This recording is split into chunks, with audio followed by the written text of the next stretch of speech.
Hi guys and welcome back to Macaroon. I'm Joanna and in this video I'll be doing another air dry clay review. This time I bought the cheapest clays I could find from Aliexpress and I'm curious to see how well they compare to popular brands like Hearty Soft. All of these cost between $1 and $3 with free shipping to anywhere in the world. When ordering from Aliexpress, you have to be prepared for very long shipping times or products that might not be in the best condition. But I think it's worth it on the chance you find an amazing bargain. I've never had a package go missing, however some of them really do take ages to arrive. I originally ordered 5 clays and the final one came when I was almost finished editing this video. So I'm going to film this one for TikTok and you can see how it turned out over there. The seller only gets paid for the product after you get it, so always remember to log back into your account and mark the item as received. I've made several of these clay reviews before, so if you're curious about a certain brand, then be sure to check out these videos. I've tested a lot of well-known ones like Daiso clay or Crayola Model Magic, as well as homemade clays like cold porcelain. So now let's take a look at these 4 budget clays and see how well we can craft with them. The first one is cat clay, and I actually used this in my last video here. It was noticeably harder to sculpt than Hearty Soft, but it did work for a piece that had a lot of detail. This was my first time opening the white clay, and I wasn't very impressed by the inner packaging. It's literally wrapped in food-safe cling film, which I know helps to keep the clay soft for longer, but it just somehow feels a bit gross. What's really strange is that the pink cat clay from the other video actually had a different inner bag that looks a lot more hygienic. The plastic here has a couple of spots which feel kind of sticky, but the clay inside looks fresh. This texture is a nice combination of fluffiness and stretchiness. If you've watched my previous clay reviews, then you might remember that there are 3 tests which I like to do. First is how well you can mix color, and this one passed without any problems. I always use acrylic paint, and I got a nice smooth color without having to use a lot of paint or having the clay turn sticky. Then comes the flower petal test, which shows how thinly you can spread the clay without it breaking. A high quality clay should be able to pick up the texture from your skin and become paper thin but still have a sharp edge. This cat clay performed reasonably well, but you can see the edges flaking slightly and the main part of the petal has a rough texture. The final test is how well you can texture the surface for making food-inspired pieces.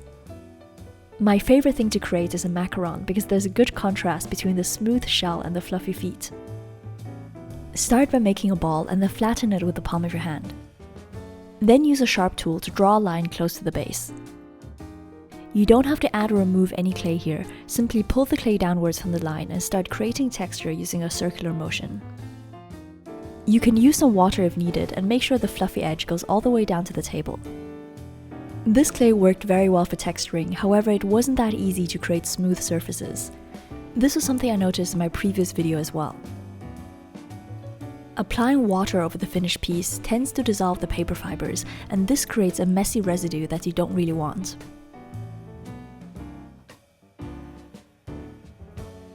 The next clay is monster clay, and the obvious question here is that it looks exactly the same as cat clay. I thought these were simply white labeled clays in different packaging, however I noticed that there's actually different text as well. So I decided to use the Google Translate app because even though I can speak Chinese, I can't read it, so I'm just as clueless when it comes to deciphering packaging. The text on the monster clay seems like a generic crafting slogan, but the text on the cat clay reads, "Special for heavy cake and bread." A viewer from my previous video also mentioned this in the comments, saying that the clay I used was actually supposed to be for making cakes. The monster clay doesn't have an inner wrapping, but it feels very fresh. Right away, I could tell that this is not the same as cat clay because it smells different and it doesn't produce these teardrop shapes when you pull on it. However, it worked surprisingly well for the flower petal test and has a velvety texture that's almost as good as Hearty Soft. You can see these tiny lines which were picked up from my skin, and these make fake flowers look a lot more realistic. This reminds me of a high quality Daiso clay with a fluffy texture that tends to break apart instead of stretching. This makes texturing very easy since the clay doesn't have a lot of resistance. Surprisingly, the surface reacts better to water than cat clay, and you don't have that layer of paper residue on top. Third up is this chicken clay, which for some strange reason has both Korean and Japanese on the packaging. My only guess is that this might be a Japanese brand that was sold for a Korean market, but if anyone has a theory on it, then please leave a comment down below. Right away, I could tell that this clay is different from the others because it's super elastic. I've seen crafting videos from Korea that use special techniques designed just for this kind of clay. For instance, you can create unique details by pulling black clay into very thin strings and then using that to outline areas of your sculpture. This one also worked very well for the flower petal test, which wasn't too surprising since stretchy clays hold their shape very well when pressed flat.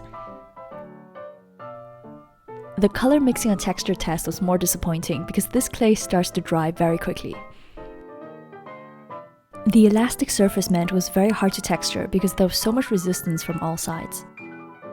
By the time I got to the other side of the macaron, it was almost impossible to work with. The fast drying time also makes it hard to smooth down details. For example, if I got these wrinkles in hardy clay, then I can easily erase them using water or just by rolling a toothpick over it, but in this case it's impossible to get out. This clay actually reminds me a lot of the one I used to make the BT21 phone case from this video. That was also very flexible but fast drying, and the final texture felt almost like foam rubber. Last but not least, we have these two clays, which I'm going to call small clay just because of the packaging size. The actual name of this brand roughly translates into real image and is about turning ideas in your head into a concrete image using this clay. The first thing we notice is that the yellow clay packaging is very puffed up, and from experience I can tell that this isn't a good sign. And sure enough, after I cut this open, the clay inside felt more like a sponge. It's completely dried up and definitely not usable for crafting. But even though the yellow one was dried up, the white one felt very soft. This is just one of the random things about buying stuff from Aliexpress. I think that white clay is always most popular since you can mix your own colors, so you have a much better chance of getting a fresh product if you order that. This clay smells a lot like monster clay, but it has a smoother texture and almost reminds me of cold porcelain. It worked incredibly well for flower petals, and I think it's the best out of all four. The edge is perfectly smooth and paper thin, and you can clearly see my fingerprint texture on the front. Making the macaron felt a bit like using a combination of the cat and monster clay. The feet were easy to texture, but it produced that grainy paper residue if you added too much water. So here are all the macaron shells the next day, and it's time to give a final verdict. The cat clay was fine to work with, but it tends to reveal small cracks and roughness in smooth areas. I think this one is best for pieces that are completely textured on all sides, like cookies or cupcakes, which of course is what the clay is recommended for. However, I really didn't notice a significant difference between this one and monster clay. I actually feel that monster clay is most versatile, and that includes making things like cakes and macarons as well. So if you want to try one clay from this video, then this is probably the best one. My least favorite out of all four is chicken clay, and I can say this with confidence because I've used a very similar one on other projects in the past. I'm just not a fan of the foamy, rubbery texture and the fact that it starts to dry faster than you can finish working. The final small clay is actually fine to work with, but I wasn't impressed by the packaging size and the fact that one of the clays arrived completely dried up. It does make incredibly impressive flower petals though, so this is a bargain if you enjoy making clay flowers. I really hope you enjoyed this video and have linked my other clay reviews below as well. As a final note, all four of these clays had almost no smell, which I was very happy about. The cat clay smelled papery, the monster and small clay smelled acidic, and the chicken clay had a rubbery scent, but all of these were so faint that it's not going to bother you at all when working. In contrast, I'm surprised at how many brand name clays smell really bad, such as Crayola Model Magic. I'm really active on TikTok as well, so be sure to follow me there under my username Macaroon. I'm Joanna, thank you for watching, and I'll see you soon. Bye!